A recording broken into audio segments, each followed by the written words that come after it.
Asher, ano na ang update dyan sa rally ng Atin Ito Coalition? Kaya hindi napigilan ng pag-ulan kanina ang pagprotesta ng mga grupo ng Atin Ito Coalition dito sa harap ng Chinese Consulate Office or Consular Office dito sa Makati City. Daang-daang narilista mula sa iba't ibang grupo ng mga militante, mangingisda at kabataan ang nakilahok sa aktibidad na ito ngayong umaga. Pangunahing pahayag ng koalisyon sa Chinese Consulate ay ang kalayaan mula sa pagsalakay at militarisasyon ng China sa West Philippine Sea.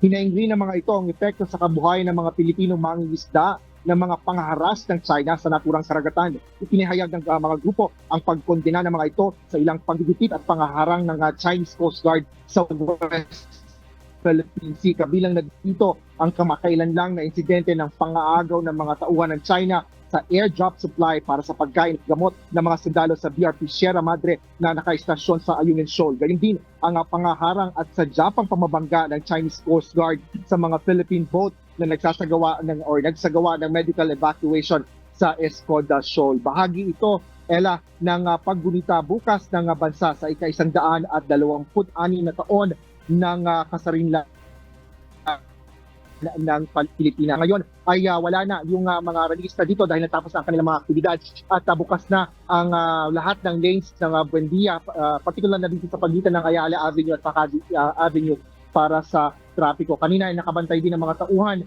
ng lokal na pulisya ng Makati kabilang na ang kanilang disaster risk reduction Management Office upang matiyak ang kaligtasan at kapayapaan dito sa may lugar na isinagawa ang pagpoprotesta. Yan muna ang latest. Balik sa iyo, Ella.